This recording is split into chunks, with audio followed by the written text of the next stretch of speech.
I am delighted to welcome you all to our third lecture under the Georgianna and Reza Khatib lecture series sponsored by Dr. and Mrs. Khatib for the purpose of advancing our understanding of the mutual concerns that we have, the hopes and aspirations that we share, and our desire to create a world in which we can all live harmoniously and with God's grace shared among all of us equally. Usually we have been privileged to have Monsignor Edward Breen present a brief invocation at the beginning of this lecture, and sadly Monsignor is not well. So I'd like to begin just by asking us all to remember him and to say a prayer for his speedy and complete recovery. So far his progress seems to be good, so we're hopeful. And I also would like just to begin by asking the God who loves, supports, and sustains us all, no matter what name we give to him, to bless all of us here present today, and to make us ever more sensitive to and appreciative of the values that unite us. In our fractured, broken world, and we're all too familiar with the headlines these days about the Middle East, about Japan, about so many parts of the country of the world, that are suffering either political, economic, natural disasters and turmoil, that it is very important that we strive to understand who we all really are as children of the one God, that we are brothers and sisters, and so that we are meant to live in harmony and with mutual respect and understanding. And we need special people to lead us and guide us and help us to reach that goal. And, you know, we are blessed in many ways with many special such people. But today, in a very special way, I want to ask God's blessing on Georgianna and Reza, because it is through their generosity and their open-mindedness that we are able to have the opportunity to explore the world's religions and to develop an awareness of how very much we are alike, even as we acknowledge our beautiful and legitimate and delightful differences.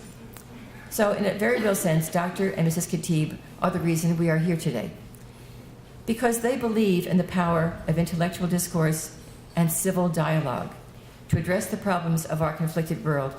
They have provided the means for us to have a visiting scholar each year who guides the college community through an exploration of a major religious tradition. And in the world, as I said, so fractured by fear, a fear that is rooted often in ignorance, we need voices of reason and restraint.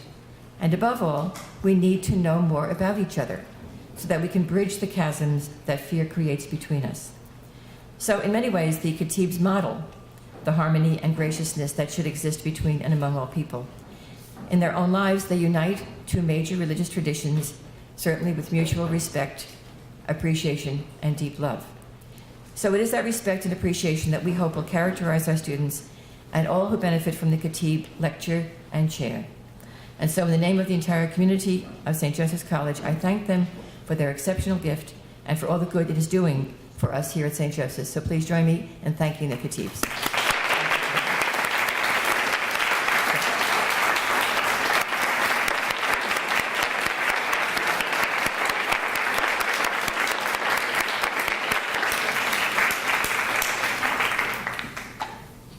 Dr. Khatib, would you like to say anything, or do you want to say something later?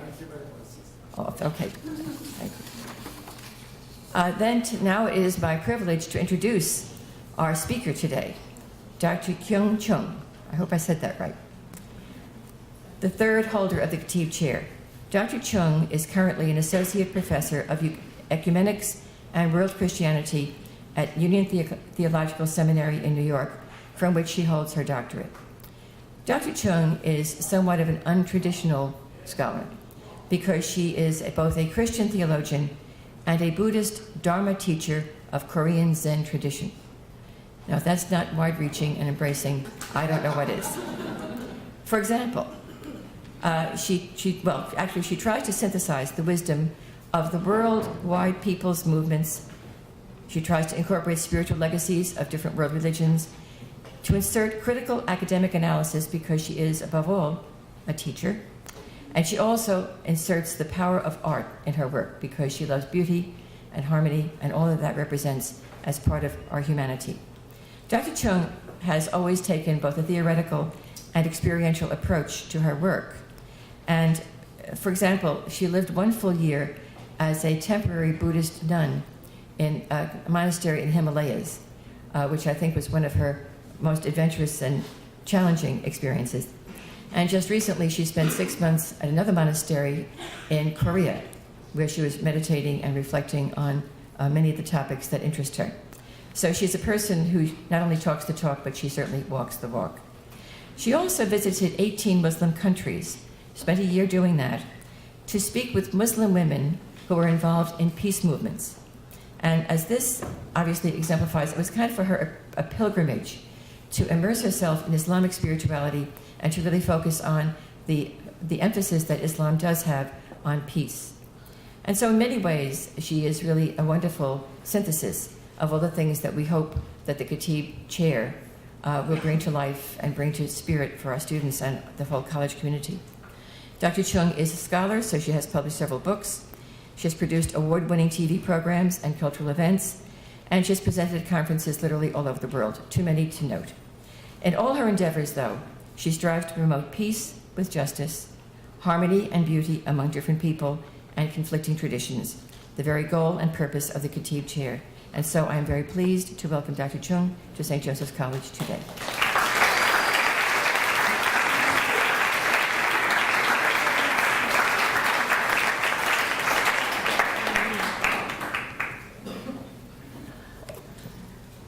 Hello, everybody. This is a beautiful spring day, and when I come today, I remember Rumi's poetry. When it's cold and rainy, we are more beautiful. So here we are together. Last year, spring, this time, I was very disappointed and depressed and sitting in my office. The reason was I went 18 Islamic countries and gathered all these great interviews with Muslim women peacemakers. And I need to have a 1 year leave to finish this book. Then the foundation, which promised me to give me grant, they pulled back and they said, we cannot help you this time because of a financial crisis in USA. So I didn't know what to do. I needed this time and money to finish this book. But, you know, it was gone. So I was very disappointed, and I remember my mother, who deceased, and she said, whenever something happens, you have to thank you God first. So I sit down in my office and I thank you God, that God, thank you for helping me to finish this great journey for 1 year in 18 Islamic world. Now I have to finish this book. Help me. And I surrender in your will. And I was praying in my office. Then suddenly my email, ding dong, this email pops up. And this Italian man I never knew before, Petriano, sent me an email, Tom Petriano. And he said, oh, Professor Chung, we have this Khatib Chair. Do you want to receive this Khatib chair? And I look at the grant money, and he said, it is 5,000 more than what I need. So I said, yes! So that was the beginning. So thank you, God, and thank you, Allah, and thank you, Universal Love, and thank you, Reza and Georgianna Clifford for giving me this great opportunity for me so that I can finish my book, 99 Tales to the Heart of Mecca, Muslim Women Peacemakers. And also, thank you, Sister Elizabeth, for inviting me to this wonderful college, St. Joseph's College. I am having a great time. I'm really having a ball with the student here, teaching what is enlightened life. And some of my friends joked to me, how come you teach that class? You are not enlightened. So I said, well, you know, if you try very hard, you never know. You don't know this drop of water making a hole in the stone. So I am trying. And also Tom, Petriana, and Sister Susan, who are helping my class. Without you, I don't know how to use this, you know, space machine, like world class, this computer initiated teaching in the two different classes at the same time, like almost movie Matrix to me. So this is happening with me this semester. Since we are here and we will learn about what is good life, a Buddhist perspective on personal and social ethics, I will invite you to start our gathering with a quiet meditation. Just to feel comfortable and sit straight, your back straight, and your shoulder wide open like a spiritual warrior, but relaxed, with dignity, with freedom. You sit. And let us breathe naturally together and just be in this moment.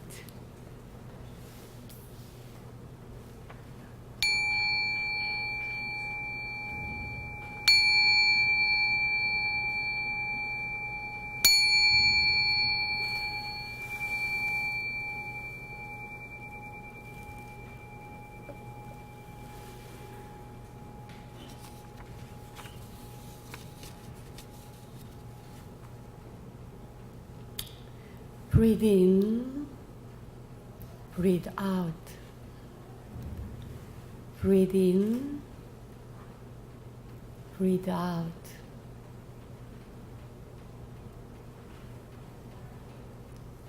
I am a flower. I am blooming.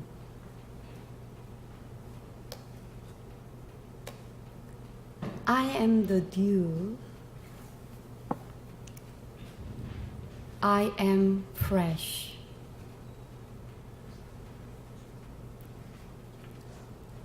I am a mountain.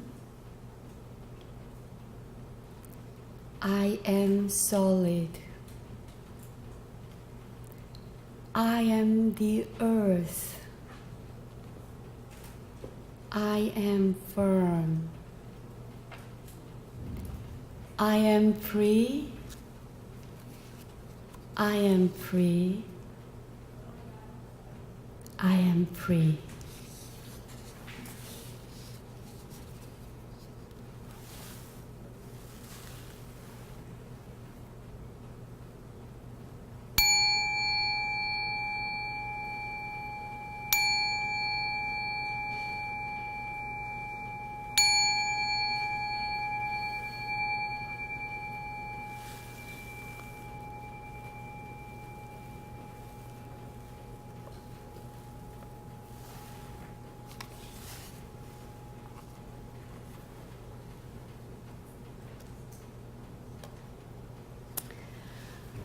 About 20 years ago, I had my big speech at the World Council of Churches in Canberra, Australia. World Council of Church asked me, I was a very young scholar, just got out of the PhD program, to give a presentation, keynote speech on Holy Spirit from Asian feminist third world perspective. And they didn't know what they are asking for. And at that time, I didn't know what I am preparing for. But I gave this speech on Holy Spirit from Asian feminist third world perspective. And it became a big controversy in world Christianity. And World Council of Church made this history book, and he said, this is the most controversial speech in entire Christian council. Because in that one piece in that speech just stirred spiritual imagination, also anger of many scholars. The piece was, I gave all this intellectual presentation with beautiful dancers and didgeridoo with the Aboriginal the musicians. It is a very audio-visual presentation. Then after giving my theological reflection, I told them, this is time for me to make a confession. This is not something I confess as a systematic theologian who was trained in Western academia, but Asian Christian women who feels her spirituality from her womb. The icon of the Holy Spirit for me, it's not my intellect, it's my gut saying, my womb saying, is this. And I showed a picture of a Buddhist compassion, goddess of compassion, Kuan Yin. That was the trouble. And then, because of that one speech, I become famous overnight. It changed my life. I was in New York Times, and Le Monde, and everywhere in the world, and I got invitation from all around the world, 10 different countries a day. Then I also started to have a death threat from Korean fundamentalist Christians that, if you mingle these images, you are not the daughter of God anymore. You are a shaman, They send me a threatening letter every day. So I was at the corner, and I felt very, very depressed. And also at the time, I have a personal struggle. I came from Korean student movement, social justice movement, and my husband back then, who was like a combination, I always said, a cocktail of Jesus Christ, Che Guevara, and Andrea Bocelli. I just madly in love with and married because he was a revolutionary, become a religious fundamentalist after he got caught and tortured because of our movement and the democratization movement in Korea. So I was really struggling in my personal life. But my career went very well, and I was invited by Harvard University, so I was teaching at Harvard. So outside, I look, finally she has arrived. But inside, I was really dying inside. I feel, what is this all about? It's like my whole world cracked open and breaking down. So I went, for the first time in my life, I seek for psychotherapy. And when I first went to my psychotherapist's office, I saw this poetry on her wall. In my waiting room, I was waiting for my turn. This is written by Vietnamese Zen master Thich Nhat Hanh. He is a very famous Vietnamese peacemaker. And he wrote this poem when he heard that 12-year-old Vietnamese girl in the drifting refugee boat. This boat is attacked by a sea pirate. And this sea pirate raped this 12-year-old girl. And she was so heartbroken and ashamed. She just threw herself into the ocean, and she drowned. And Thich Nhat Hanh said he was very, very angry about this thing and sea pirate. So he was suffering inside. So after many days of meditation, he wrote this poetry. And this poem really led me into my journey into Buddhist meditation.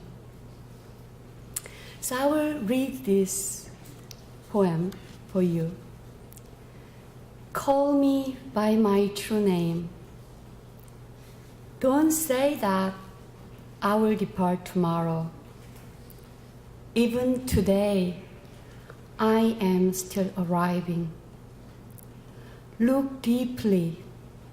Every second, I am arriving to be a bud on a spring branch, to be a tiny bird with still fragile wings, learning to sing in my new nest, to be a caterpillar in the heart of a flower, to be a jewel hiding itself in a stone. I am still arriving in order to laugh and cry, in order to fear and to hope. The rhythm of my heart is the birth and death of every living creature. I'm a mayfly metamorphosing on the surface of the river, and I am the bird that swoops down to swallow the mayfly. I am a frog swimming happily in the clear water of a pond, and I am the grass snake that silently feeds itself on the frog. I am the child in Uganda, all skin and bones, my legs as thin as bamboo sticks, and I am the arms merchant selling deadly weapons to Uganda.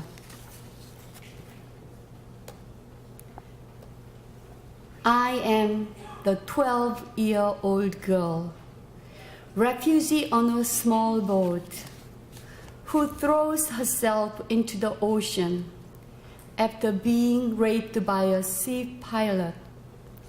And I am the pirate, my heart not yet capable of seeing and loving. I am a member of the Politburo, with plenty of power in my hands. And I am the man who has to pay his debt of blood to my people, dying slowly in a forced labor camp. My joy is like a spring, so warm that it makes flowers bloom all over the earth. My pain is like a river of tears, so vast that it fills all 4 seasons. Please call me by my true names, so I can hear all my cries and laughter at once, so I can see that my joy and pain are one. Please call me by my true names, so I can wake up and open the door of my heart, the door of compassion.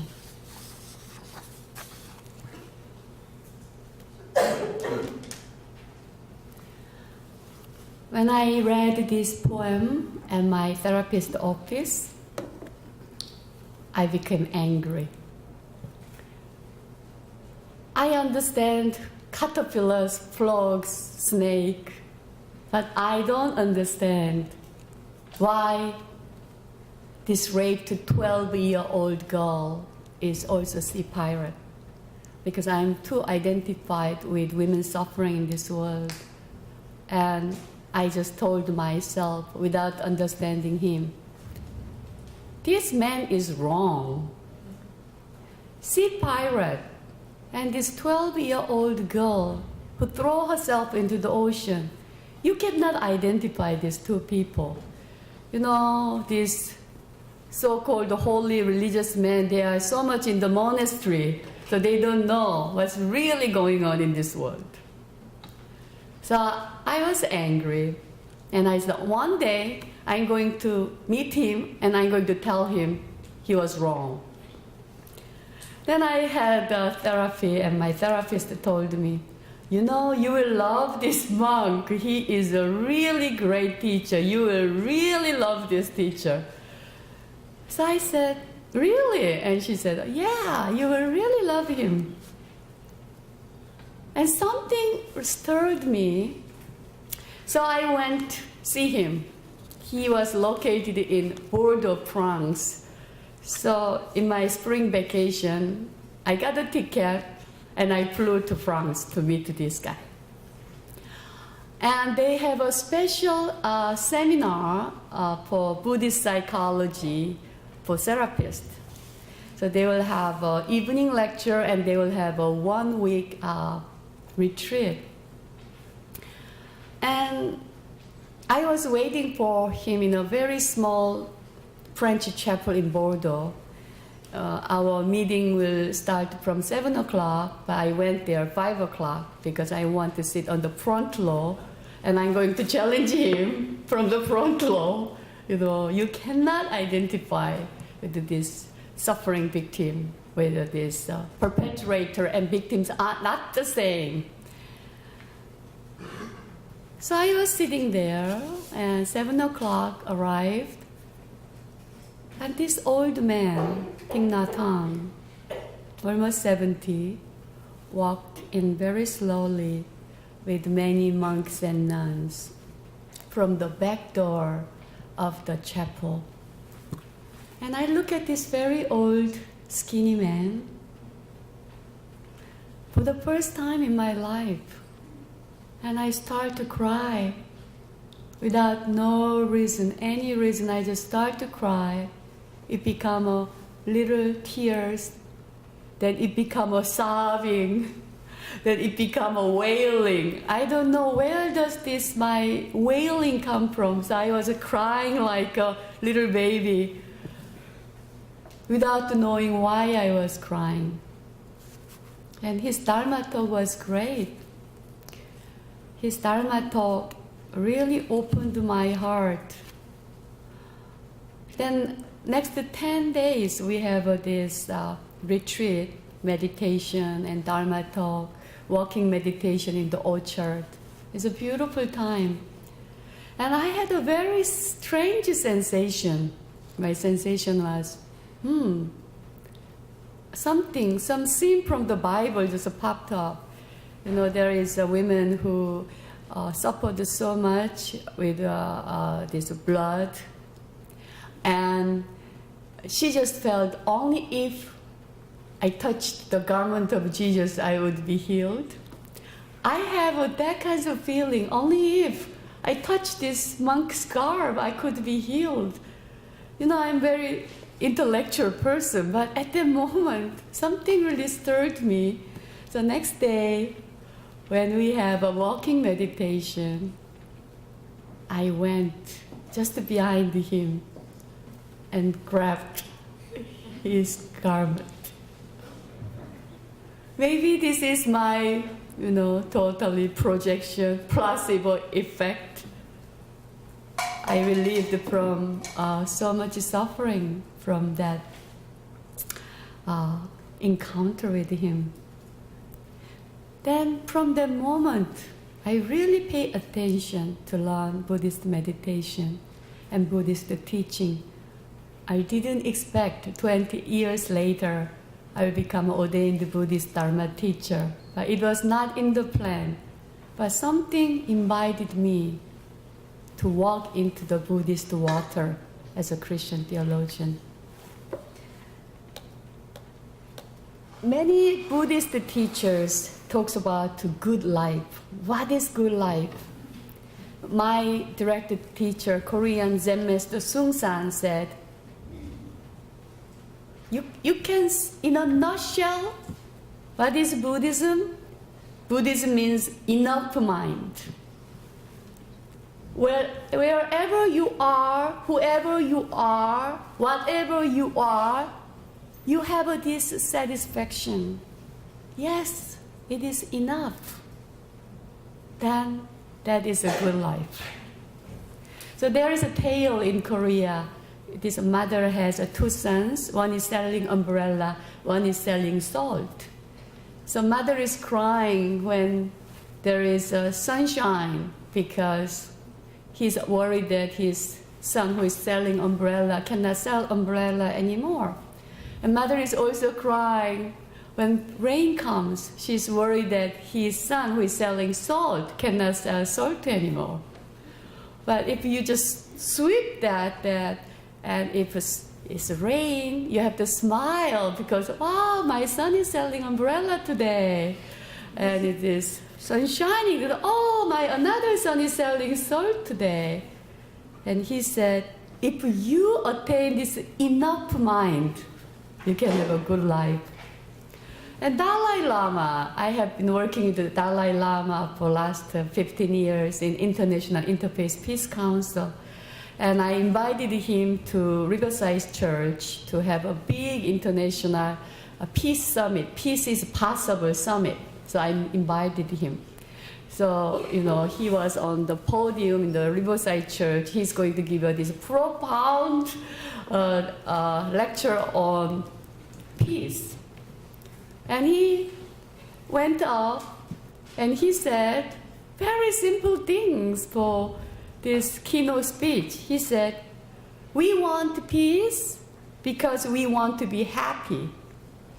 If we are happy, we can make peace. That's it. I can say that. We didn't spend $200,000 to invite him to say that. But everybody in the Riverside Church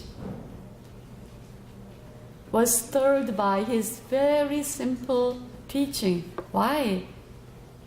Because he is embodying what he's saying. Many Buddhist monks, Tibetan Buddhist monks, when Chinese try to kill them, they teach their disciples, don't hate Chinese. Don't make a bad karma of hating somebody when you are dying. So when you are killed by Chinese, send that loving kindness. Give them compassion.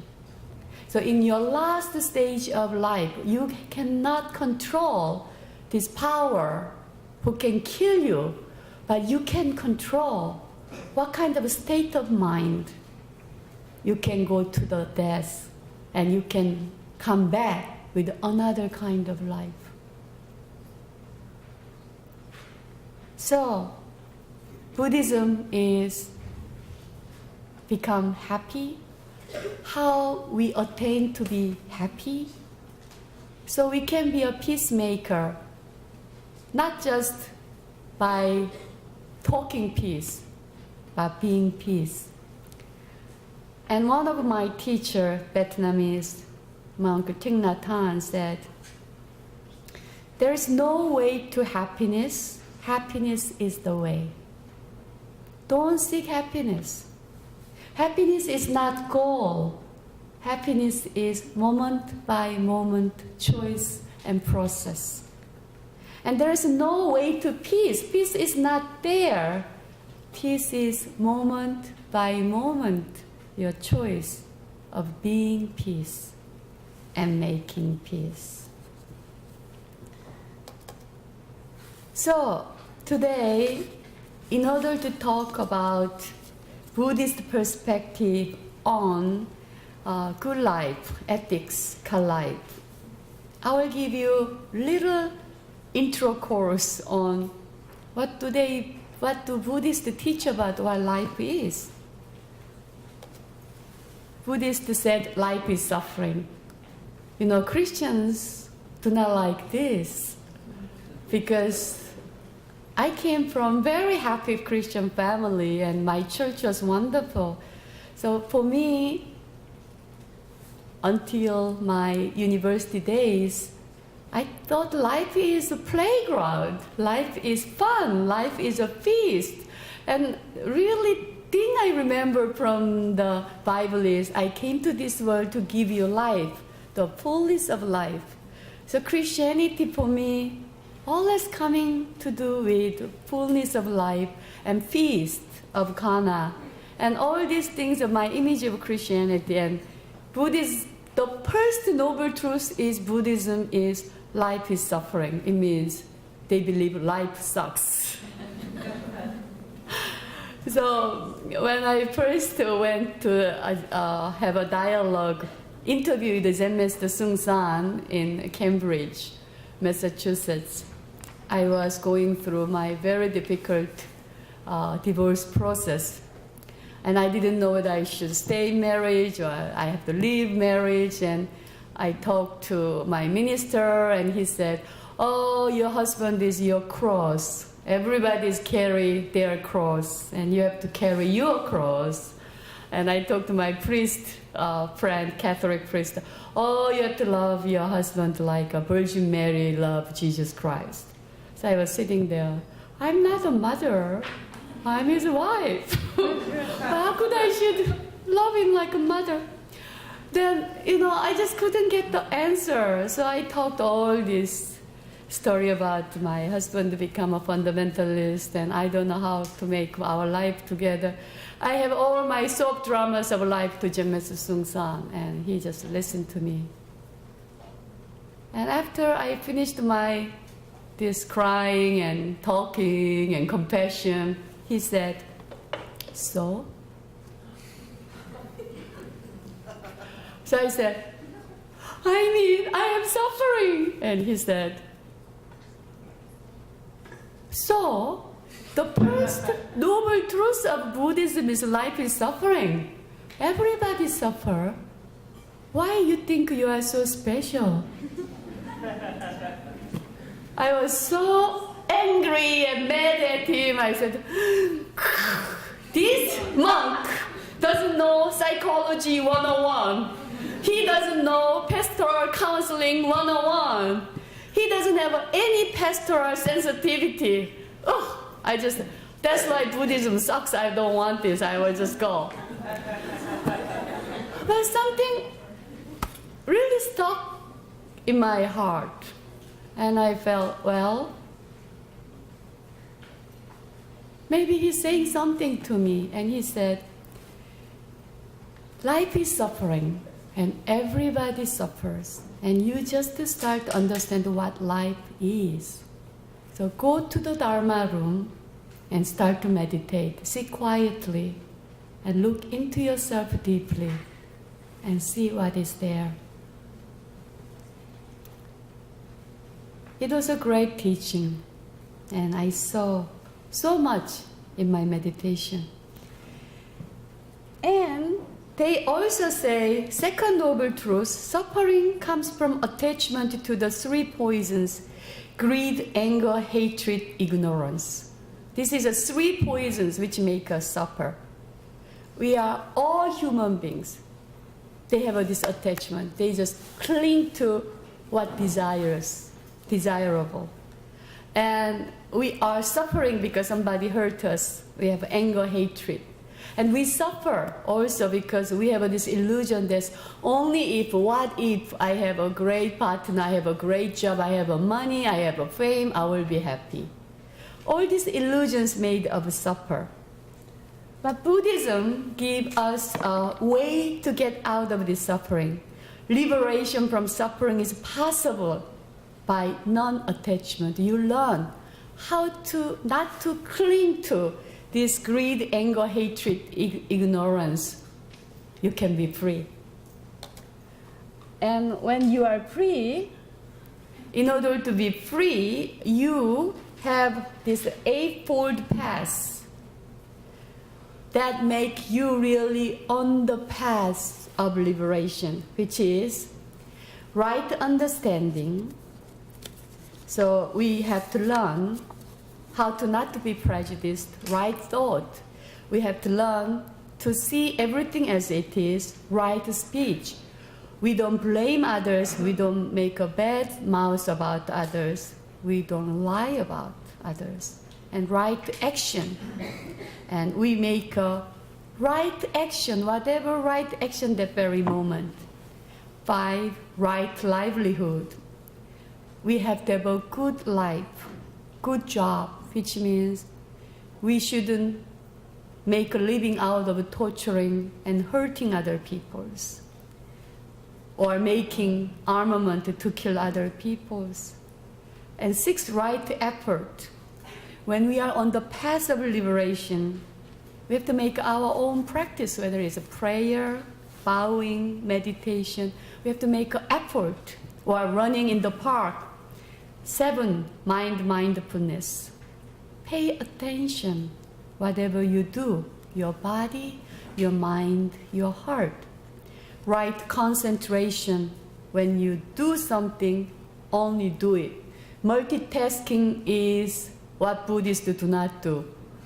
You only do one thing. Multitasking is not a virtue. So like a number 3, right speech, right action, right livelihood, they call ethical conduct, sila, and right effort, right mindfulness, right concentration, they call mental discipline, samadhi, meditation, and right understanding, right thought comes out of all this effort, which is jnana, wisdom. Then, what is Buddhist personal ethic? The 5 precepts. If you become a Buddhist, this is like a basic 5 things. If you want to be a Buddhist, these 5 things you have to keep.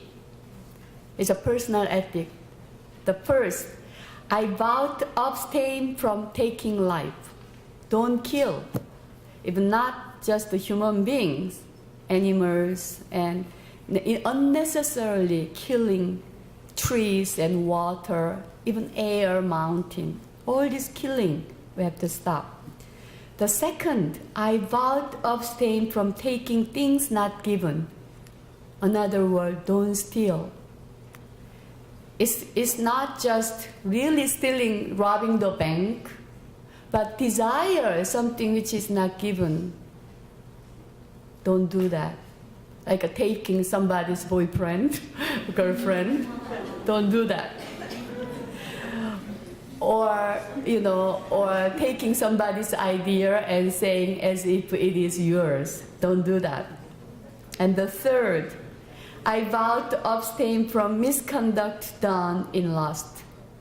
When you have a sexual relationship, they always say you have to have a sexual relationship with somebody you love and somebody you make a long-term commitment.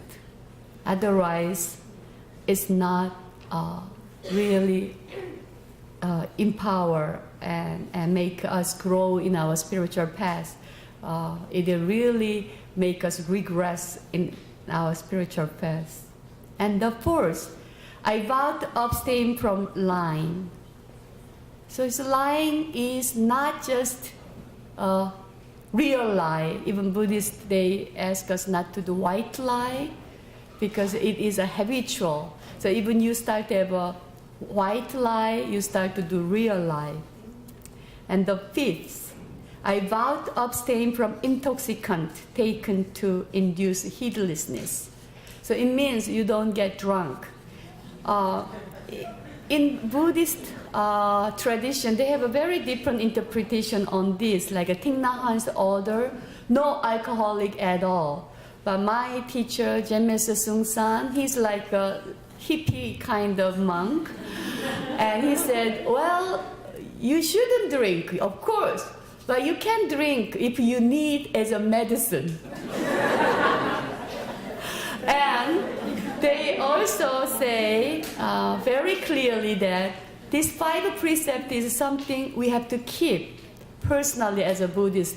But you always have to know when to keep, when to break this precept.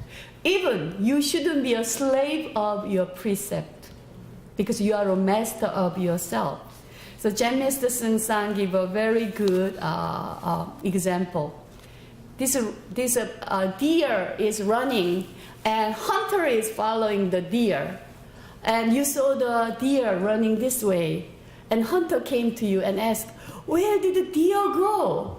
And you say, deer? Oh, deer, this way. Yeah, you lied. But you saved the life, right? So Seung San said, it's very important to know, be free, trust yourself when to lie and when to not to lie. And also trust yourself when you kill or not to kill. Because James Seung San, he joined Korean guerrilla movement against Japanese colonialism.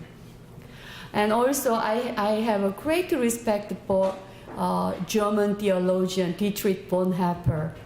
He tried to assassinate Hitler when he killed 6 million Jews as a Christian minister. So sometimes, even with your great loving kindness, maybe you have to kill somebody. But you have to know when to kill, when to not to kill, when to lie, when to not to lie. All these things out of real wisdom and compassion. Then let's move to our social ethics. I want to use Dr. David Lowe's interpretation of what is wrong in today's world. And he said, socially manifested 3 poisons in this world. He said, today, greed, the Buddhist poison, is manifested as a globalized neoliberal capitalism. What does neoliberal capitalism do? Rich people very rich, poor people very poor. So rich and poor become far apart, and this financial capitalism is not even conventional capitalism. All these poor crossings in USA, and so many people, Elon case and Meadow case, just people do not think about other people and just to expand. Constant, unlimited production and consumption. So we become a slave of this consumerism. And what happened? Earth is dying. If everybody on this earth, 6 billion of people have an American lifestyle, we need 7 Earths. And if they keep German lifestyle, we need 3 Earths. But Chinese is they want to have American lifestyle, and I don't know what's going to happen on this earth. And Hayek, who is the father of neoliberalism, he has his own theological anthropology. He doesn't believe human beings are here to love our neighbors. Human beings are here. We take what we want. We are born to compete. And so love your neighbor is an illusion. So when we really compete freely, then we can have a natural balance, which has not been true. So we need some different kind of economy which can give dignified life for human beings and this dying earth. So later I will talk about what Buddhist talks about the Buddhist economy. And second manifestation of poison is anger, hatred, is manifested structurally as a military-industrial complex. We are making armament to kill people. Is there any industry which embodied this hatred of others than military-industrial complex? We are making billion-dollar machines to kill others. You know, these bombs we shoot in Libya, Afghanistan, one bomb is $1 million. With that, we can save so many inner city schools dying, and we can educate so many American young people in great schools. That we don't need this prison industry. It's very sad that there are college-age Black and Hispanic male. They are more in prison than college in USA. So in USA, this prison is also industrial complex. This is hatred manifested. And also we have to face that every president, Senate, in Korea and USA, if you are not supported by these owners of military industrial complex and their political money, you just cannot be a president or a Senate. And once you get the position, in some way they have to support. But if you have a military industrial complex, what you need to have? Constant war on this earth. Without war, how can you sell weapons? Weapons are not for decoration. You don't put weapons in your house to look beautiful. It's not art piece. Weapons are made to kill people. And in order to use weapons so people can buy weapons, you need to have a constant war. What we are making, this is really crazy making. And ignorance, they say, it is manifested as a corporate media. And they said also corporate academia. Corporate media, American media only say certain things. They don't say whole truth. That's why every morning I hear Pacifica Radio, Amy Goodman, Democracy Now!, because they tell some different stories. And also, I also listen BBC and Al Jazeera English, because I want to hear what other people think. So corporate medias made us not to see suffering in this world. You know why there are big peace movement during the Vietnam War on campus? Because American media show these coffins and dead American soldiers bled to death on their screen and on their newspaper. They saw. And it stirred their people's heart. There's a peace movement all around the campus. What do they do now? They don't show any dead soldiers, any compartmentalized body, any dead body who are coming to USA. You only show the sanitized version in a nice coffin with the American flag. It is what corporate media does. And it will make us ignorant. And academia too. Sometimes academia make a knowledge which can produce status core, status reproduction, not knowledge which can change the world, who can dream the new world, who can dream the new system, but rather to make us a very faithful slave of present system. So like myself, anybody who is teaching, I always have to make a choice. What kinds of knowledge is the subjugated knowledge in our time?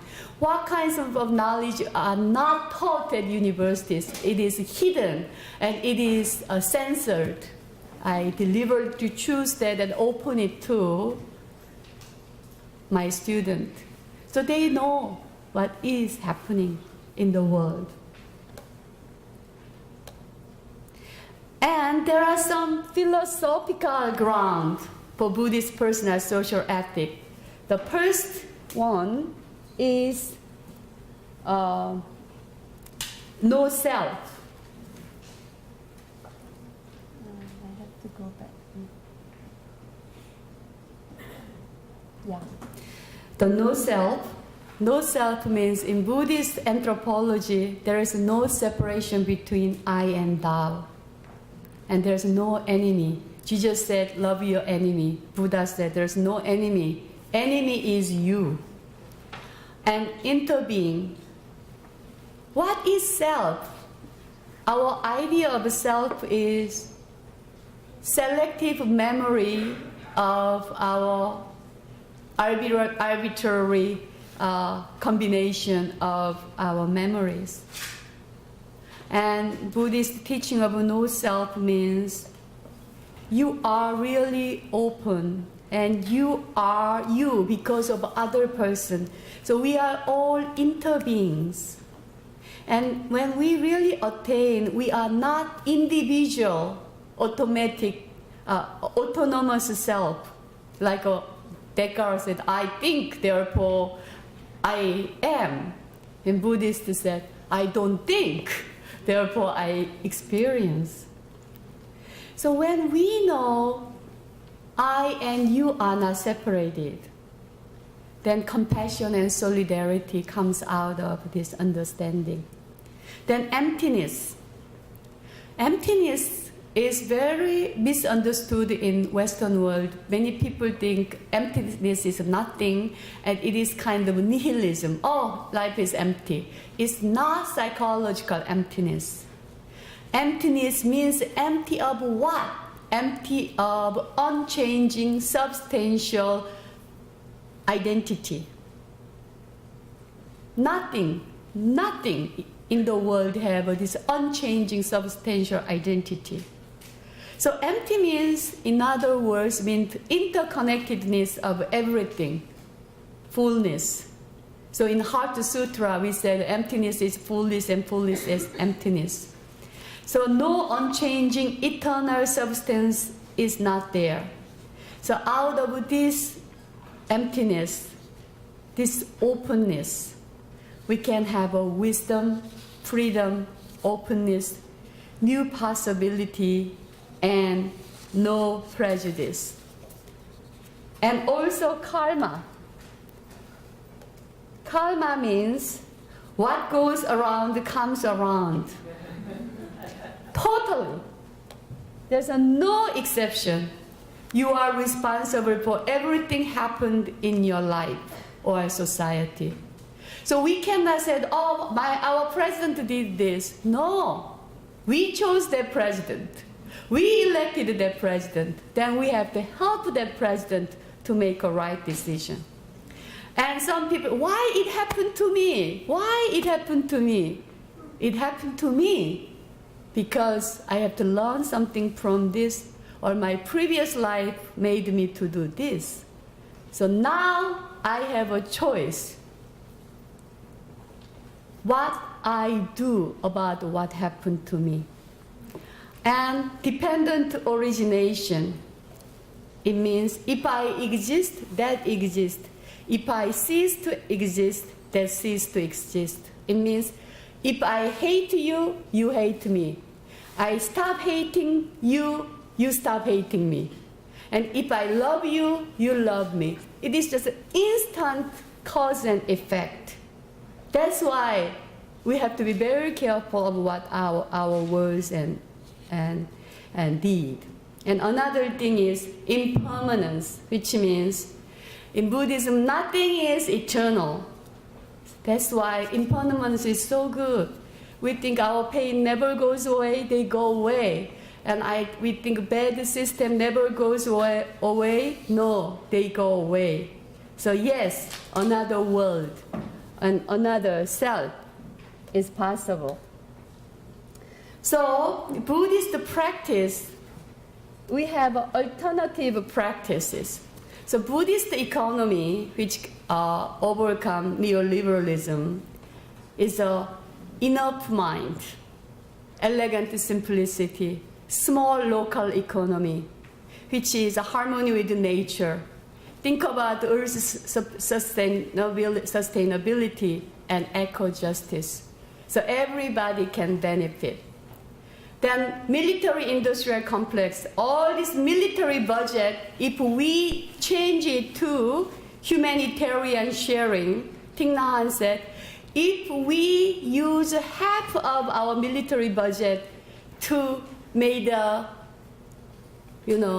schools and hospitals in Syria, Iran, and Libya, and Sudan, we'll have a world peace already. And alternative media and schools. And, we have to build alternative radio and alternative media. And we have to teach critical consciousness, new creativity, and imagination. And learning from others in our everyday life and in our media and academia. And I want to close today's talk with the Zen Master Sung San's poem. With this poem, let us think about two things. What am I, and how may I help this world? The human root, coming empty-handed, going empty-handed, that is human. When you are born, where do you come from? When you die, where do you go? Life is like a floating cloud which appears. Death is like a floating cloud which disappears. The floating cloud itself originally does not exist. Life and death, coming and going, are also like this. But there is one thing which always remains clear. It is pure and clear, not depending on life and death. What then is the one pure and clear thing? Thank you.